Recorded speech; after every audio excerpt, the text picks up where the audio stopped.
Last week we had a little bit of a scare. I thought we had some water in a place where it shouldn't have been, and looked like it was coming from a place that it shouldn't have come from, a below the waterline leak, which would be bad. So I cleaned everything up last week, and now I'm back on the boat today to check it and make sure, see if I can figure out where the water is coming from. So this is where our problem started, was in this compartment here, which is right inside the galley. So the galley's here, and this is right down below. And what you see there on the right, over on that side there, that is the seacock for the engine. So you open that up, and that's where the cooling water from the engine comes in.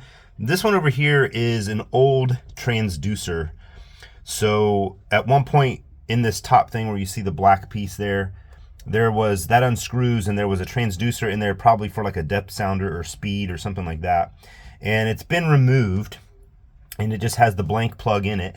And that's how it was when we bought the boat. So last time when we came to the boat, there was water all the way up into this area right in here where you see that, and it went all the way back up in there, which goes up there a good ways. Maybe we're upside down now, but it goes all the way up in there, and the water was up to here. So the water had a little bit of a salty taste to it, very slight, but not like normal salt water. So my first thought was there's water leaking somewhere from here, or in the top of here there's an O-ring that sits in top of here that could, or actually the O-ring is like inside here in the blanking plug. So it could have been leaking from that, my thought was. And that's a little concerning, because that's a below the hull leak, which is pretty bad. So what I did was I drained the water out of here. Then we went out sailing for a little bit and came back in, and there was more water in there, which is not good. But I realized that this compartment here does not drain to the bilge, which is back that way. It drains up to the front of the boat, and there's a little hole right there where those pipes go through, or those hoses. Those are waterline hoses. So then it drains into there, and it goes forward to the next compartment, which is over here under the seat. So under here, there's a compartment. So when we got back, I checked in here, and you have to slide this drawer out. And back in the back there, this compartment here has where the water pump is for the fresh water. And there was water in there, and there's probably water in there right now, which was normal. I knew water got in there from rain that comes down, and it comes down in through here. You can even see some spots maybe right there where you can see water has drained. So I think what happened was water coming in from the top side, drains down to here, filled this compartment up in here, and then backed up that way toward the seacock and to the blanking plug for the transducer. So and then also, of course, there's water in the next one. So the water in the next one is here. So this right here is where the air conditioner is. And I think that's actually where most of the water came from, is because when I winterize this, I have to open this up, and water gets down in there, and I dump antifreeze and stuff in there so it doesn't freeze. But it leads to that, which then again leads to this one. And this one is where the inlet for the air conditioner is. It is down there somewhere, right there. And that one also had water in it, which that usually gets water in it, so I'm aware of that. It's all topside leaks though. But same case though, is it's got a strainer, and when I take the strainer off, I get water down there. So I think that's how the salt water got in there. And I also noticed that it was the water that was over here in this area here was slippery, like it had antifreeze in it, so you could feel that the water's slippery. So it had antifreeze, so the only place the antifreeze could have come from was up here when I winterized the air conditioner. So the good news is I don't think we have a leak below the water line. I think it is all related to water coming in from somewhere up along here outside, or something on the deck, because there's lots of things on the deck out there, and the water leaks down behind that thing there and goes down into that compartment, and then it just backed up that way and backed up that way. It didn't back up enough. Like if you look in this compartment here, you'll see there's a hole that eventually drains into the bilge here, and the bilge is completely dry this way, so it hasn't backed up enough to get over that hump down into the bilge.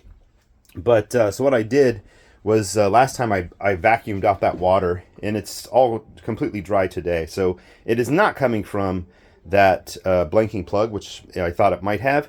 But that brings the issue is this blanking plug is going to need to be filled at some point. So the other thing I don't like about it is it has that plywood backing, which is not a good idea, I don't think. This one over here you can see has a nice big fiberglass backing plate. This one was probably added later, and it just has a plywood backing plate on it. So at some point when we haul the boat out, that's going to be a project. I'm going to have to fill that fill that hole in, which is a pain in the butt, especially because it's so close to this one, because that hole is probably at least a couple inches, maybe a little bit more than a couple inches. And what you're supposed to do is when you fill that up, you got to grind out, I think the ratio is something like 12-to-1. So for every inch of hole, you got to grind out 12 inches around the outside here. So on the outside of the boat and on the inside, you got to grind out 12 inches and then fill that all in with fiberglass. And then that means that this one is less than 12 inches from here. So 24 inches needs to be ground out, which is going to be way out here somewhere. Which means that one's going to have to come out. This one's going to have to come out. This one will be filled, and this one will have to be re-drilled. Something like that. So big pain in the butt project. And as it stands, there's another one over on the other side. So under this carpet here, there's another compartment that has another blanking plug in it from another transducer that was probably speed or something like that.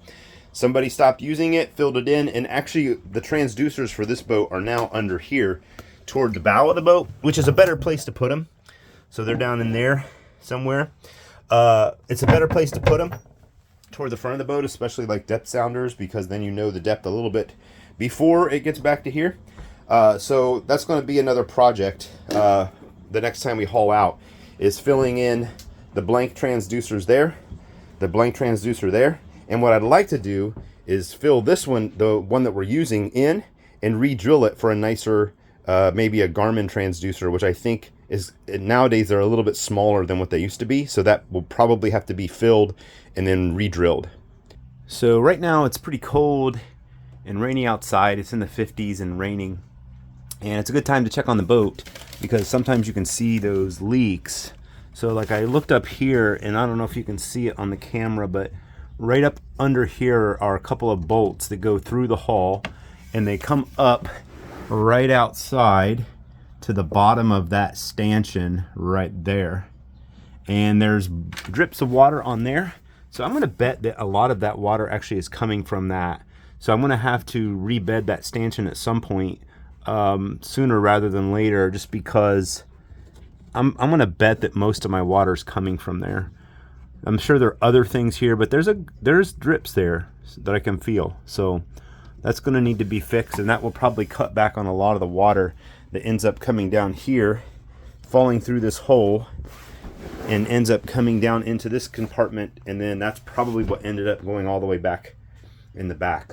So that's the trick with leaks on a boat, is you can come in like somewhere like that and end up going all the way down, all the way back to somewhere else on the boat. And tracking them down is tricky unless you get lucky and it's raining.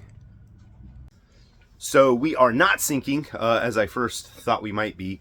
And I was thinking last week when this happened that we'd be hauling the boat out like sometime in the summer or sooner, depending on how bad it was leaking, to actually do that work now. But I think we're safe for now, just to leave the boat in, and just on its next scheduled haul out, we'll have to actually probably stay on land for a month to get all that stuff done. So it'll probably be maybe next summer when we do it, because we just hauled out last summer, and so maybe next summer sometime. And I think I'd rather haul out in the summer, like July, August timeframe, when the sailing is no good. It's going to be hot doing that work, but it's better to do the fiberglass work when it's hot out than it is to do it when it's cold in the winter. So I think for now that project can wait, and I will be okay. Today, what I want to get done is I want to clean the bilges out. So the main bilge, which is Not this one, but this one goes all the way forward, or sorry, all the way back. So this one here goes all the way back under here, all the way back to the back, under where the engine is there, and then all the way in the very stern of the boat. So I want to, I mean, it always has, you know, some amount of water in it. It doesn't get enough in it where it kicks the bilge pumps on all the time, but there's always like a little thin, little bit of water in that bilge, and it gets dirty, and paint chips and stuff get in there. So I brought the shop vac, the big one, and I want to vacuum out the bilge, get all that crap out of there, and get it nice and clean, because I don't want like any crap getting sucked into the bilge pumps and clogging those up. So that's today's project, cleaning out the bilge.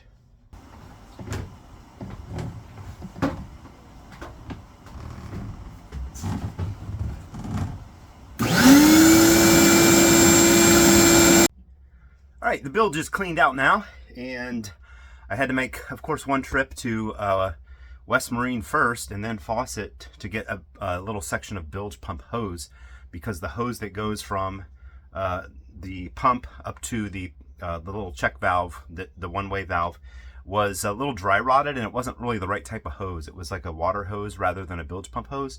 So I went and pulled the pump out, cleaned it, and then vacuumed out the bilge really good, pulled up a bunch of junk that's in there. There was at some point somebody put some sort of bilge paint in there that's kind of like starting to come up. So the little flakes of it, I want to get all those out of there so they don't clog the pump up. But got most of that out of there now. Last time I couldn't get all of it out because it was still kind of sticking, but now it looks like most of it has come up. So bilge is clean and everything is put back. There's one problem that I still have to fix, and that is there's a three-way switch on the bilge pump that lets it set to auto, so the switch controls it, and then there's one that lets it go to manual. For some reason, going to the switch going to manual has stopped working. All the wiring from the pump up to the top is good, so I checked all that with the multimeter, and everything is good there. So it must be the switch, I think, is the problem. So I'm gonna have to replace that switch so it works on manual. So I'm not really worried about it right now because it still works on from the switch in the bilge, but the switch up here is the one that is causing the problem. So I have to replace that at some point in the near future, hopefully. And other than that, everything went well. I only dropped one tool in the bilge, and luckily it was magnetic, so I was able to pull it up easily with the magnet. But that is all. The bilge down there is pretty clean, and no water in it right now because I vacuumed it all up. So that's all I think I've got for this project, and maybe there's more to come. Who knows? I will see you all later.